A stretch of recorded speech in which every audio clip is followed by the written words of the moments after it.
Maggie, and today I am talking about something that you may never have heard of, and it's called oil pulling. And so, if you've heard of it, I want you to let me know by an emoji saying yes, more or less. Yes, put your thumbs up, or no, I have no idea what it is, and maybe a questioning emoji. But this is an ancient practice. And I am not against modern medicine at all. But I love the intersection of taking modern medicine and technology and adding ancient practices that have been around for eons. I'm not big on fad things at all. So, oil pulling, in my mind, is combining two amazing natural practices that have been around for ages, and really we're just starting to discover them. But it starts with coconut oil. And the reason I've been doing this for years, and then somewhere along the line, last fall or so, I just got out of that morning habit because it's something you do first thing in the morning before you brush your teeth or anything. And so I just got out of the habit. My schedule changed. But just recently, I woke up one morning and my nose was a little stuffy. And I thought, I don't usually catch colds at all. I haven't had a cold in years. But I was just sort of feeling something. And at about the same time, I felt like a little something where, sometimes you feel like, okay, I felt something there. Hopefully that's not a cavity or anything. And I realized I hadn't been doing my oil pulling.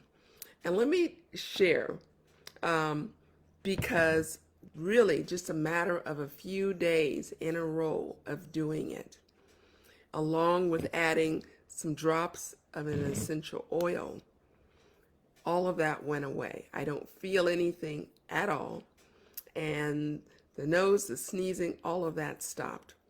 And so let me just share just briefly a few of the things that oil pulling is known for. But first, let me tell you how you do it. And I'm saying this because there's lots of YouTube videos, there's lots of people. I'll post a link of a doctor talking about it and the benefits.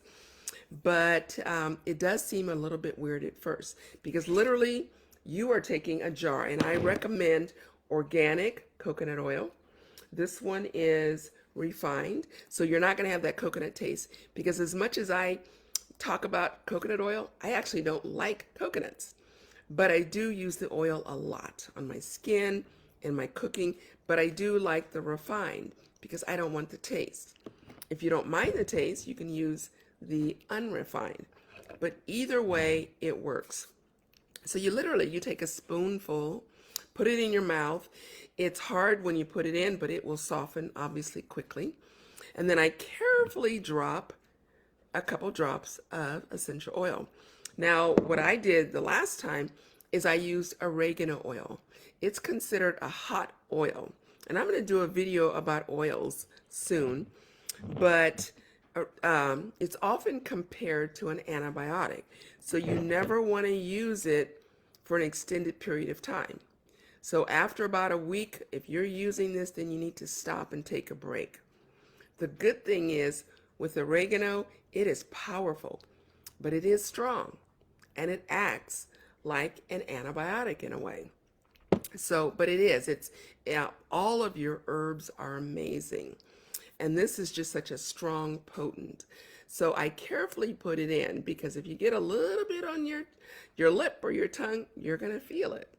So it's going to make you think of spaghetti or pizza, but it's going to be powerful. But again, it is absolutely amazing. A lot of people will use oregano oil in a lot of ways to cut down on colds and flu, viruses, a lot of different things. Peppermint is a popular one because, of course, the nice minty smell. And then also clove. Clove is great if you know you're going to be having some dental work.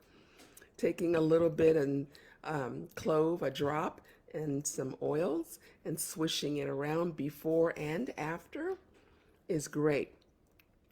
But, excuse me, but I know the oil pulling, I first was introduced, I'd heard about it, but I just couldn't get over the thought of putting coconut oil in my mouth and swishing it. Because literally, you're going to put it in about a teaspoon, and then just, and just probably for 10 to 15, 20 minutes. But you work your way up. In the beginning, you may go, oh my goodness, I'm not sure I could do a minute. But amazingly, you would be surprised. They typically recommend, for example, maybe while you're putting on your makeup, combing your hair. Some people even do it in the shower. A word of caution, do not spit it. First of all, do not swallow it, but then do not spit it out in anything except the trash can, because just as it's hard in here, it will go back to being hard. Of course, there'll be your saliva, which is understandable, but definitely don't put it down the toilet.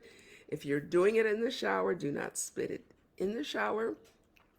The sink, generally what I do is I just spit it in the trash can. One, making sure it's one that's lined with plastic. And so there's a lot of ways, but really once you start the habit, you will just find that you don't even think about it. And so sometimes when I'm visiting my kids, or I was at my sister's and she came downstairs and I said something to her and and I thought, okay, she's doing that. And sometimes my husband catches me doing that. But it is a wonderful practice at removing bad bacteria in your mouth, on your tongue. Our tongues are pretty pitiful, carry a lot of bacteria.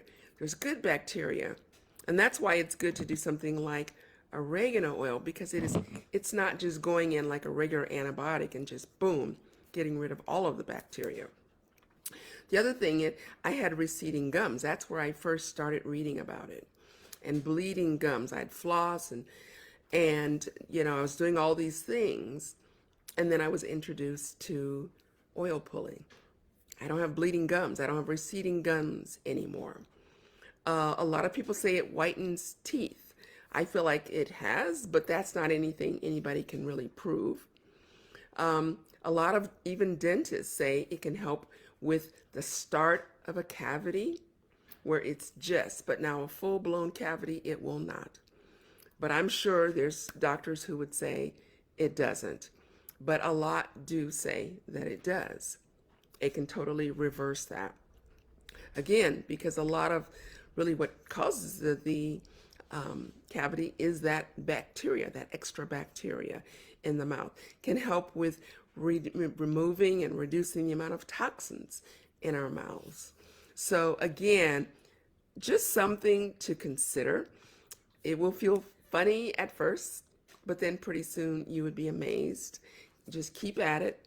But again, it got me thinking, because like I said, I hadn't been doing it, but I think the combination of that little twinge of, ooh, what is that going on, as well as just a little bit of a runny nose, it just took care of it. So again, I'm going to put a link in the comments of a doctor talking about it. And like I said, you can go on YouTube. There's some funny YouTube videos of people doing it and then spitting it out in a park or whatever. But it is something, it's not going to cost you anything, but it's definitely worth it, and a way to cut some of that, especially in cold and flu season, as well as wanting good dental health. So, and if you are catching this on the date that I've done it, we did extend the opening for my new course, Restore Your Health, but it ends tonight at midnight, just before midnight. So if you've been on the fence, if you've been thinking about it, I know I do this. I will open something, a sales page, and I read it and I reread it and I think about it. I'm like, oh, shouldn't I? Really, this is the time to do this for yourself, and not just for yourself, but for others, because this is going to change so much more than, weight or more energy. There's so many other factors that it's going to improve. So I'm excited. We have our first video tomorrow, and so looking forward to working with you in the future. So anyway, go out, have an amazing day, and God bless.